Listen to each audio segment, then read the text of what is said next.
नमस्कार, खबरां दे इस बुलेटिन में तुहाडा स्वागत है। मैं हरमन शंकर। पहला पेश ने चोणवीआं खबरां। उगे पंजाबी गायक सिद्धू मूसेवाला दा मानसा जिले के पिंड जवाहर के विखे गोलियां मार के कतल। हर पासे सोग दी लहर।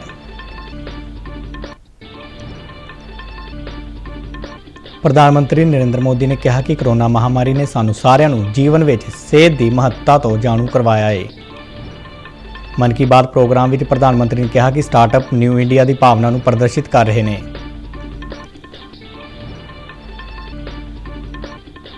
प्रधानमंत्री ने नागरिकों को एक बार फिर स्वच्छता का संकल्प याद करवाया।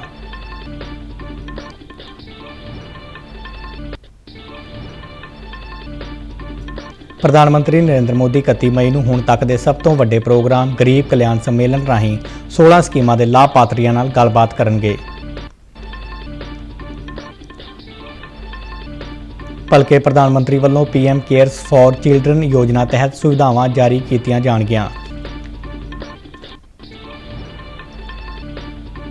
नेपाल दीआं पहाड़ियां विच 22 यात्रियों को लैके जा रहा छोटा जहाज़ हादसे का शिकार।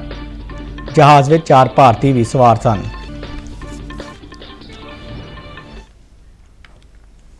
ते हुण खबरां विस्तार नाल। मशहूर पंजाबी गायक सिद्धू मूसेवाला की अज मानसा जिले के पिंड जवाहर के विखे बदमाशां वालों गोलियां मार के हत्या कर दी गई।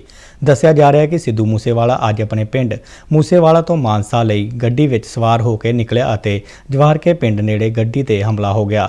दस्सिया जा रहा है कि हमलावरां ने 15 तो 20 रौंद फायर किए। फायरिंग तो बाद हमलावर मौके तो फरार हो गए। नेड़ले पिंडां दे लोकां ने अफरा तफरी विच सिद्धू मूसेवाला अते उसदे साथी नूं मानसा दे सिविल हस्पताल विच पहुंचाया, जिथे डॉक्टरां ने सिद्धू नूं मृतक ऐलान दिता।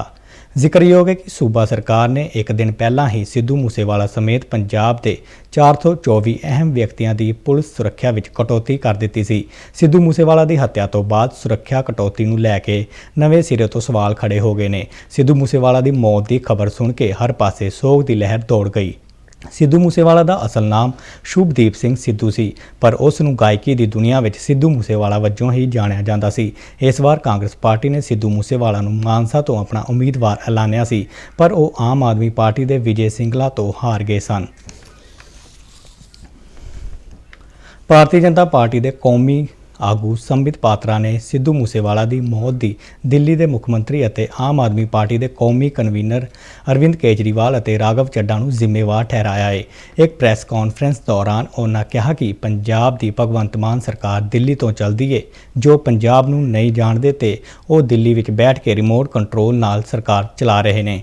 उन्होंने पूछा कि की सुरक्षा हटाउण तो पहला उन्हां दी सुरक्षा का असल मुलांकन किया गया सी। संबित पात्रा ने सिद्धू मूसेवाला की हत्या नूं बेहद दुखदाई दस्सिया। Arvind ji, what you preach, you should practice. जो आप प्रवचन देते हैं, जो आप सिखाते हैं, उसे जीना सीखिए। आज अगर सिद्धू मूसेवाला की हत्या हुई है, उसके जिम्मेदार सीधे तरीके से, सीधे तौर से अरविंद केजरीवाल और राघव चड्ढा हैं, जो दिल्ली में बैठ करके पंजाब को चलाने की कोशिश कर रहे हैं। दोनों को तुरंत इस विषय पे प्रेस कॉन्फ्रेंस करके न केवल माफी मांगनी चाहिए, अपितु एक्सप्लेनेशन देना चाहिए कि आखिर ये पंजाब में क्या हो रहा है।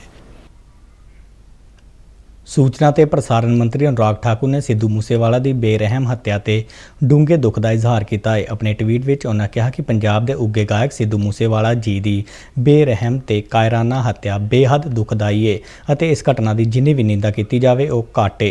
अनुराग ठाकुर ने सिद्धू मूसेवाला के परिवार और प्रशंसकों नाल इस दुख की घड़ी में संवेदना प्रगट की। उन्होंने भगवान तो बिछड़ी रूह नूं शांति प्रदान करने की अरदास की। प्रधानमंत्री नरेंद्र मोदी ने कहा कि कोरोना महामारी ने सानू सारिआं नूं जीवन में सेहत के महत्व तो जाणू करवाया है। आकाशवाणी ते मन की बात प्रोग्राम की 99वीं कड़ी विच देशवासियों नूं संबोधन करदिआं प्रधानमंत्री ने कहा कि महामारी में सानू योग की महत्ता बारे भी पता लग्या है। 21 जून नूं कौमांतरी योग दिवस मनाए जाण का जिक्र करदिआं उन्होंने कहा कि इस बार अमृत महोत्सव नूं ध्यान विच रखदिआं 75 प्रमुख स्थानां ते योग दिवस संबंधी समागम करवाए जाणगे।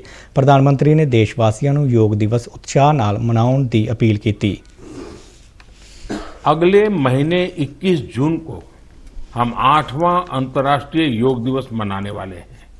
इस बार योग दिवस की थीम है योगा फॉर ह्यूमैनिटी, मैं आप सभी से योग दिवस को बहुत ही उत्साह के साथ मनाने का आग्रह करूंगा। हाँ, कोरोना से जुड़ी जरूरी सावधानियां भी बरतें। वैसे अब तो पूरी दुनिया में कोरोना को लेकर हालत पहले से कुछ बेहतर लग रहे हैं। ਪ੍ਰਧਾਨ ਮੰਤਰੀ ਨੇ ਕਿਹਾ ਕਿ ਦੇਸ਼ ਵਿੱਚ ਯੂਨੀਕੋਰਨ ਦੀ ਗਿਣਤੀ ਵੱਧ ਕੇ 100 ਤੱਕ ਪਹੁੰਚ ਗਈ ਹੈ। ਉਹਨਾਂ ਕਿਹਾ ਕਿ ਇਹ ਹਰੇਕ ਭਾਰਤੀ ਲਈ ਮਾਣ ਵਾਲੀ ਗੱਲ ਹੈ ਕਿ ਪ੍ਰਧਾਨ ਮੰਤਰੀ ਨੇ ਕਿਹਾ ਕਿ ਕਰੋਨਾ ਦੀ ਆਲਮੀ ਮਹਾਮਾਰੀ ਦੌਰਾਨ ਵੀ ਦੇਸ਼ ਵਿੱਚ ਸਟਾਰਟਅਪ ਅੱਗੇ ਵਧਦੇ ਰਹੇ ਅਤੇ ਭਾਰਤੀ ਯੂਨੀਕੋਰਨਸ ਨੇ ਅਮਰੀਕਾ ਤੇ ਇੰਗਲੈਂਡ ਵਰਗੇ ਕਈ ਮੁਲਕਾਂ ਨੂੰ ਵਿਕਾਸ ਦਰ ਦੇ ਮਾਮਲੇ ਵਿੱਚ ਪਿੱਛੇ ਛੱਡ ਦਿੱਤਾ। ਉਹਨਾਂ ਕਿਹਾ ਕਿ ਸਟਾਰਟਅਪ ਦੀ ਦੁਨੀਆ ਨਿਊ ਇੰਡੀਆ ਦੀ ਭਾਵਨਾ ਨੂੰ ਪ੍ਰਦਰਸ਼ਿਤ ਕਰ ਰਹੀ ਹੈ। ਸਟਾਰਟਅਪ ਦੇ ਖੇਤਰ ਵਿੱਚ ਨੌਜਵਾਨਾਂ ਦੀ ਭੂਮਿਕਾ ਦੀ ਸ਼ਲਾਘਾ ਕਰਦਿਆਂ ਪ੍ਰਧਾਨ ਮੰਤਰੀ ਨੇ ਕਿਹਾ ਕਿ ਦੇਸ਼ ਦੀ ਸਫਲਤਾ ਦੇ ਪਿੱਛੇ ਯੁਵਾ ਸ਼ਕਤੀ, ਹੁਨਰ ਅਤੇ ਸਰਕਾਰ ਸਾਰੇ ਮਿਲ ਕੇ ਯਤਨ ਕਰ ਰਹੇ ਨੇ। एक यूनिकॉर्न यानी कम से कम 7,500 करोड़ रुपए का स्टार्टअप। इन यूनिकॉर्न्स का कुल वैल्यूएशन $330 बिलियन यानी 25 लाख करोड़ रुपयों से भी ज्यादा है। निश्चित रूप से ये बात हर भारतीय के लिए गर्व करने वाली बात है। ਪ੍ਰਧਾਨ ਮੰਤਰੀ ਨਰਿੰਦਰ ਮੋਦੀ ਨੇ ਕਿਹਾ ਕਿ ਸਾਡੇ ਦੇਸ਼ ਵਿੱਚ ਬਹੁਤ ਸਾਰੀਆਂ ਭਾਸ਼ਾਵਾਂ, ਲਿਪੀਆਂ ਅਤੇ ਬੋਲੀਆਂ ਦਾ ਅਮੀਰ ਖਜ਼ਾਨਾ ਹੈ। ਵੱਖ-ਵੱਖ ਖੇਤਰਾਂ ਵਿੱਚ ਪਹਿਰਾਵਾ, ਖਾਣ-ਪੀਣ ਅਤੇ ਸੱਭਿਆਚਾਰ ਸਾਡੀ ਪਛਾਣ ਨੇ। ਉਹਨਾਂ ਕਿਹਾ ਕਿ ਇਹੀ ਅਨੇਕਤਾ ਇੱਕ ਰਾਸ਼ਟਰ ਦੇ ਰੂਪ ਵਿੱਚ ਸਾਨੂੰ ਸਸ਼ਕਤ ਕਰਦੀ ਹੈ ਅਤੇ ਇਕਜੁੱਟ ਰੱਖਦੀ ਹੈ।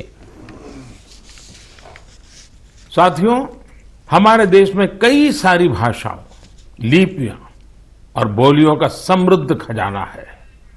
अलग अलग क्षेत्रों में अलग अलग पहनावा, खान पान और संस्कृति ये हमारी पहचान है। ਪ੍ਰਧਾਨ ਮੰਤਰੀ ਨੇ ਇੱਕ ਵਾਰ ਫਿਰ ਨਾਗਰਿਕਾਂ ਨੂੰ ਸਵੱਛਤਾ ਦੇ ਸੰਕਲਪ ਨੂੰ ਯਾਦ ਰੱਖਣ ਦੀ ਅਪੀਲ ਕੀਤੀ। ਉਹਨਾਂ ਕਿਹਾ ਕਿ ਕਈ ਵਾਰ ਤੀਰਥ ਸਥਾਨਾਂ ਤੇ ਸ਼ਰਧਾਲੂਆਂ ਵੱਲੋਂ ਸਵੱਛਤਾ ਨੂੰ ਲੈ ਕੇ ਅਣਦੇਖੀ ਕੀਤੀ ਜਾਂਦੀ ਹੈ। ਉਹਨਾਂ ਤੀਰਥ ਸਥਾਨਾਂ ਦੀ ਮਰਿਆਦਾ ਨੂੰ ਬਣਾਈ ਰੱਖਣ ਲਈ ਆਲੇ ਦੁਆਲੇ ਅਤੇ ਪਵਿੱਤਰ ਵਾਤਾਵਰਣ ਨੂੰ ਸਾਫ਼ ਸੁਥਰਾ ਰੱਖਣ ਤੇ ਜ਼ੋਰ ਦਿੱਤਾ। ਪ੍ਰਧਾਨ ਮੰਤਰੀ ਨੇ 5 ਜੂਨ ਨੂੰ ਵਿਸ਼ਵ ਵਾਤਾਵਰਣ ਦਿਵਸ ਦਾ ਜ਼ਿਕਰ ਕਰਦਿਆਂ ਨਾਗਰਿਕਾਂ ਨੂੰ ਸਵੱਛਤਾ ਅਤੇ ਰੁੱਖ ਲਗਾਉਣ ਲਈ ਕਿਹਾ। 5 जून को विश्व पर्यावरण दिवस के रूप में मनाता है। पर्यावरण को लेकर हमें अपने आसपास की सकारात्मक अभियान चलाने चाहिए और ये निरंतर करने वाला काम है। आप इस बार सबको साथ जोड़कर स्वच्छता और वृक्षारोपण के लिए कुछ प्रयास जरूर करें। ਪ੍ਰਧਾਨ ਮੰਤਰੀ ਨੇ ਕਿਹਾ ਕਿ ਆਪਣੇ ਆਪ ਤੋਂ ਉੱਪਰ ਉੱਠ ਕੇ ਸਮਾਜ ਸੇਵਾ ਦਾ ਮੰਤਰ ਸਾਡੇ ਸੰਸਕਾਰਾਂ ਦਾ ਹਿੱਸਾ ਹੈ। ਉਹਨਾਂ ਕਿਹਾ ਕਿ ਅਸੀਂ ਫਰਜ਼ਾਂ ਦੇ ਰਾਹ ਤੇ ਚੱਲਦੇ ਹੋਏ ਸਮਾਜ ਅਤੇ ਦੇਸ਼ ਨੂੰ ਸਸ਼ਕਤ ਬਣਾ ਸਕਦੇ ਹਾਂ। ਪ੍ਰੋਗਰਾਮ ਦੇ ਅੰਤ ਵਿੱਚ ਪ੍ਰਧਾਨ ਮੰਤਰੀ ਨੇ ਗਰਮੀਆਂ ਦੇ ਇਸ ਮੌਸਮ ਵਿੱਚ ਪਸ਼ੂ ਪੰਛੀਆਂ ਲਈ ਦਾਣਾ ਪਾਣੀ ਦੇਣ ਦਾ ਮਨੁੱਖੀ ਫਰਜ਼ ਅਦਾ ਕਰਨ ਦਾ ਸੁਨੇਹਾ ਦਿੱਤਾ। और अपने आसपास सभी जीव जंतुओं का भी ख्याल रखिए।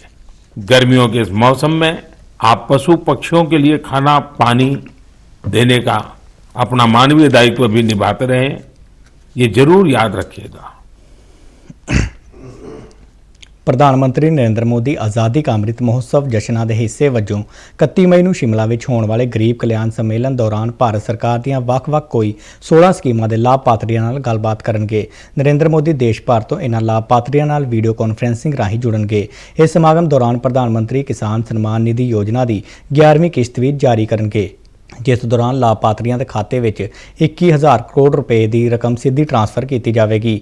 ਇਸ ਸਮਾਗਮ ਦੌਰਾਨ ਦੇਸ਼ ਦੇ ਸਾਰੇ ਸੂਬਿਆਂ ਦੀਆਂ ਰਾਜਧਾਨੀਆਂ, ਜ਼ਿਲ੍ਹਾ ਹੈੱਡਕੁਆਟਰਾਂ ਅਤੇ ਕ੍ਰਿਸ਼ੀ ਵਿਗਿਆਨ ਕੇਂਦਰਾਂ ਵਿੱਚ ਸਮਾਗਮਾਂ ਦਾ ਆਯੋਜਨ ਕੀਤਾ ਜਾਵੇਗਾ। ਇਸ ਕੜੀ ਤਹਿਤ ਵੱਖ-ਵੱਖ ਸਕੀਮਾਂ ਦੇ ਲਾਭਪਾਤਰੀ ਮੁੱਖ ਮੰਤਰੀਆਂ, ਕੇਂਦਰੀ ਅਤੇ ਸੂਬਾਈ ਮੰਤਰੀਆਂ, ਸੰਸਦ ਮੈਂਬਰਾਂ, ਵਿਧਾਨਕਾਰਾਂ ਅਤੇ ਲੋਕਾਂ ਵੱਲੋਂ ਚੁਣੇ ਗਏ ਹੋਰ ਨੁਮਾਇੰਦਿਆਂ ਨਾਲ ਗੱਲਬਾਤ ਕਰਨਗੇ।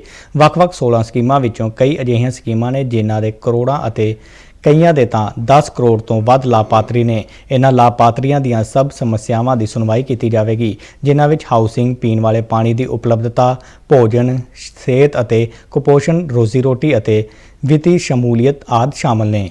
ਇਸ ਚਰਚਾ ਦੌਰਾਨ 2047 ਤੱਕ ਦੇਸ਼ ਦੀ ਆਜ਼ਾਦੀ ਦੇ 100 ਸਾਲ ਮੁਕੰਮਲ ਹੋਣ ਤੱਕ ਨਾਗਰਿਕਾਂ ਦੀਆਂ ਇੱਛਾਵਾਂ ਦਾ ਮੁਲਾਂਕਣ ਕਰਕੇ ਕੁਝ ਸਕੀਮਾਂ ਨੂੰ ਇਕੱਠੇ ਕਰਨ ਅਤੇ ਕੁਝ ਸਕੀਮਾਂ ਵਿੱਚੋਂ ਹੋਰ ਸਕੀਮਾਂ ਕੱਢਣ ਦੀਆਂ ਸੰਭਾਵਨਾਵਾਂ ਬਾਰੇ ਪਤਾ ਲਗਾਇਆ ਜਾਵੇਗਾ। ਗਰੀਬ ਕਲਿਆਣ ਸੰਮੇਲਨ ਹੁਣ ਤੱਕ ਦਾ ਸਭ ਤੋਂ ਵੱਡਾ ਦੇਸ਼ ਵਿਆਪੀ ਚਰਚਾ ਵਾਲਾ ਸਮਾਗਮ ਹੋਵੇਗਾ, ਜਿਸ ਦੌਰਾਨ ਪ੍ਰਧਾਨ ਮੰਤਰੀ ਸਰਕਾਰ ਦੀਆਂ ਸਕੀਮਾਂ ਅਤੇ ਪ੍ਰੋਗਰਾਮਾਂ ਦਾ ਲਾਭਪਾਤਰੀਆਂ ਦੇ ਜੀਵਨ ਤੇ ਪ੍ਰਭਾਵ ਬਾਰੇ ਪਤਾ ਲਗਾਉਣਗੇ। 2 ਪੜਾਵਾਂ ਵਿੱਚ ਹੋਣ ਵਾਲੇ ਇਸ ਪ੍ਰੋਗਰਾਮ ਦੀ ਸ਼ੁਰੂਆਤ ਸੂਬਾਈ ਜ਼ਿਲ੍ਹਾ ਅਤੇ कृषि विज्ञान केंद्र पद्धर ते सवेरे 9:45 ਤੇ ਹੋਵੇਗੀ ਅਤੇ ਕੋਈ 11 ਵਜੇ ਇਸ ਨੂੰ ਕੌਮੀ ਪ੍ਰੋਗਰਾਮ ਦੇ ਨਾਲ ਜੋੜਿਆ ਜਾਵੇਗਾ। ਇਸ ਸਮੁੱਚੇ ਪ੍ਰੋਗਰਾਮ ਦਾ ਸਿੱਧਾ ਪ੍ਰਸਾਰਣ ਦੂਰਦਰਸ਼ਨ ਦੇ ਰਾਸ਼ਟਰੀ ਅਤੇ ਖੇਤਰੀ ਚੈਨਲਾਂ ਤੇ ਕੀਤਾ ਜਾਵੇਗਾ। प्रधानमंत्री नरेंद्र मोदी भलके PM केयर्स फॉर चिल्ड्रन योजना तहत दित्तियां जाण वालीआं सुविधावां नूं जारी करनगे। वीडियो कॉन्फ्रेंसिंग राहीं होण वाले इस समागम विच प्रधानमंत्री स्कूल जाण वाले बच्चों नूं स्कॉलरशिप प्रदान करनगे। इस प्रोग्राम दौरान बच्चों नूं PM केयर्स फॉर चिल्ड्रन योजना की पासबुक ਅਤੇ आयुष्मान भारत प्रधानमंत्री जन आरोग्य योजना तहत हैल्थ कार्ड सौंपे जाणगे। प्रधानमंत्री वालों 29 मई 2021 ਨੂੰ कोविड महामारी कारण 11 मार्च 2020 ਤੋਂ 28 फरवरी 2022 तक ਦੇ ਸਮੇਂ ਦੌਰਾਨ ਆਪਣੇ ਮਾਤਾ-ਪਿਤਾ ਦੋਵਾਂ ਨੂੰ ਜਾਂ ਕਾਨੂੰਨੀ ਸਰਪ੍ਰਸਤ ਜਾਂ ਗੋਦ ਲੈਣ ਵਾਲੇ ਮਾਤਾ-ਪਿਤਾ ਜਾਂ ਜੀਵਤ ਮਾਤਾ-ਪਿਤਾ ਨੂੰ ਗਵਾਉਣ ਵਾਲੇ ਬੱਚਿਆਂ ਦੀ ਸਹਾਇਤਾ ਦੇ ਉਦੇਸ਼ ਨਾਲ PM केयर्स फॉर चिल्ड्रन योजना शुरू की गई सी। इस योजना का उद्देश्य बच्चों के रहन और खाण पीण का इंतजाम करना, सिक्ख्या और वजीफे राही उन्होंने शक्तिशाली बनाना, उन्होंने आत्म निर्भर होने लई 23 साल की उम्र तक 10 लाख रुपए की वित्तीय सहायता नाल लैस करके सेहत बीमा राही उन्होंने भलाई यकीनी बनाना है। गरीब परिवारों को मुफ्त गैस कनैक्शन देने लई प्रधानमंत्री वालों शुरू की गई उज्जवला स्कीम का सरहदी जिला फाजिलका के हज़ारों लोगों ने लाभ लिया है। फाजिलका के जोरा सिंह मान नगर की रहने वाली लाभपात्री जीत कौर ने कहा कि मोदी सरकार ने उन्होंने होर राहत दे दी है, जिस तहत वड्डे सिलेंडर तो इलावा छोटा सिलेंडर भी घट कीमत पर उपलब्ध करवाया जा रहा है। इस तरह पिंड हौज गंदड़ की शीलो बाई का कहना है कि पहलों वो लकड़ां नाल मिट्टी के चूल्हे ते खाना बनाउंदी सी, पर प्रधानमंत्री उज्जवला योजना तहत उसनूं फ्री गैस कनैक्शन उपलब्ध करवाया गया और हुण उसके घर विच गैस चूल्हा भी आ गया है, जिस उत्ते खाना बनाउणा बहुत सौखा हो गया है। मोदी सरकार ने सानूं वड्डे सिलेंडर भी दिए। हाँ, छोटा भी जो घट पैसे होने तो छोटा भरा लेने, तो जो ज़्यादा पूरे होने तो असीं वड्डा भरा लेने सिलेंडर, इसलिए सानूं बहुत सहूलत दित्ती ने। हाँ, पहलां असीं सारदे सी अग च बालदे सी चूल्हा, वो सानूं दिक्कत बहुत होंदी सी। हुण सानूं सिलेंडर नाल बहुत वधिया है, असीं रोटी पानी कर लैंदे आ। मिला भी सहूलत मिली है भी कुछ विच आ जांदी, सबसिडी आ जांदी है, कुछ 2 सिलेंडर एक छोटा मिल गया, एक वड्डा मिल गया।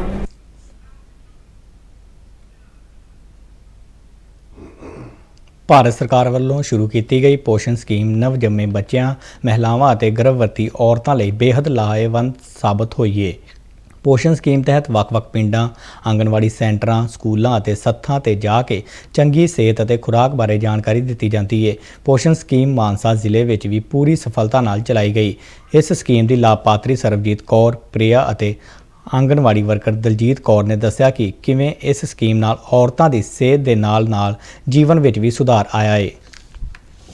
हाँ जी, मैं सरबजीत कौर वार्ड नंबर 8 के रहने वाली हाँ। मैं पोषण अभियान बारे दसदी है जी। पोषण अभियान तो सानूं बहुत सारिया सहूलतां मिलदियां ने, जिवें कि साडी सेहत वगैरह, बच्चों की खून की कमी, बहुत कुछ मोदी सरकार का तहे दिलों धन्यवाद करते हाँ। मेरा नाम प्रिया है, हम वार्ड नंबर 8 से हैं मानसा, और हमें आंगनवाड़ी में हर तरीके की सहूलत को बताया जाता है। टाइम पे हमें आयरन कैल्शियम दी जाती हैगी, और जो भी हमें मोदी सरकार से हमें जो भी स्कीम मिलती हैगी हमें वो भी प्रॉपर टाइम पे बताया जाता है और दिया जाता हैगा। हाँ जी, मेरा नाम दलजीत कौर, वार्ड नंबर 8 ਤੇ ਜੋ ਵੀ ਸਾਡੇ ਆਂਗਨਵਾੜੀ ਸੈਂਟਰਾਂ 'ਚ ਕੋਈ ਵੀ ਸਹੂਲਤਾਂ ਹੁੰਦੀਆਂ ਨੇ, ਜਿਵੇਂ ਪ੍ਰਧਾਨ ਮੰਤਰੀ ਮਾਤਰ ਵੰਦਨਾ ਯੋਜਨਾ ਤੇ ਪੋਸ਼ਣ ਮਾਹ ਚੱਲਦਾ ਸਤੰਬਰ ਦੇ ਮਹੀਨੇ ਵਿੱਚ, ਉਦੋਂ ਸਾਰੀ नेपाल दीयां पहाड़ियां विच 4 भारतीयों सने 22 यात्रियों को लैके जा रहे लापता होए जहाज़ का पता लग गया है। यह जहाज़ हादसाग्रस्त हो गया है ते इस जहाज़ का मलबा मुस्टांग के कोवांग खेतर तो मिलिया है। यह जहाज़ जो पहाड़ी शहर ਜ਼ੋਮ ਸੋਮ ਲਈ 15 ਮਿੰਟ ਦੀ ਨਿਰਧਾਰਤ ਉਡਾਨ ਤੇ ਸੀ। ਉਸ ਦਾ ਉਡਾਨ ਭਰਨ ਤੋਂ ਤੁਰੰਤ ਬਾਅਦ ਹਵਾਈ ਅੱਡੇ ਦੇ ਟਾਵਰ ਨਾਲੋਂ ਸੰਪਰਕ ਟੁੱਟ ਗਿਆ। ਲਾਪਤਾ ਹੋਣ ਦੇ ਕੋਈ 6 ਘੰਟਿਆਂ ਬਾਅਦ ਤਲਾਸ਼ੀ ਦੌਰਾਨ ਮੁਸਤਾਂਗ ਵਿੱਚ ਜਹਾਜ਼ ਦਾ ਮਲਬਾ ਮਿਲਿਆ। ਨੇਪਾਲੀ ਸੈਨਾ ਦੇ ਅਧਿਕਾਰੀਆਂ ਨੇ ਸਥਾਨਕ ਲੋਕਾਂ ਦੇ ਹਵਾਲੇ ਨਾਲ ਦੱਸਿਆ ਕਿ ਹਿਮਾਲਾ ਦੇ ਮਾਨਾਪਾਥੀ ਨੇੜੇ ਲਾਮਚੀ ਨਦੀ ਤੇ ਇਹ ਜਹਾਜ਼ ਕ੍ਰੈਸ਼ ਹੋਇਆ। ਦੱਸਿਆ ਜਾ ਰਿਹਾ ਹੈ ਕਿ ਪਾਇਲਟ ਦੇ ਫੋਨ ਦੀ ਵਜ੍ਹਾ ਨਾਲ ਇਸ ਜਹਾਜ਼ ਦੇ ਮਲਬੇ ਨੂੰ ਟਰੈਕ ਕੀਤਾ ਗਿਆ।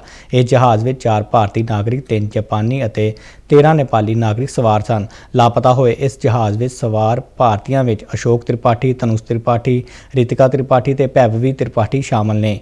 ਜ਼ਿਕਰਯੋਗ ਹੈ ਕਿ ਪਿਛਲੇ ਕੁਝ ਦਿਨਾਂ ਤੋਂ ਇਸ ਖੇਤਰ ਵਿੱਚ ਮੀਂਹ ਪੈ ਰਿਹਾ ਹੈ, ਪਰ ਉਡਾਨਾਂ ਆਮ ਵਾਂਗ ਚੱਲ ਰਹੀਆਂ ਨੇ।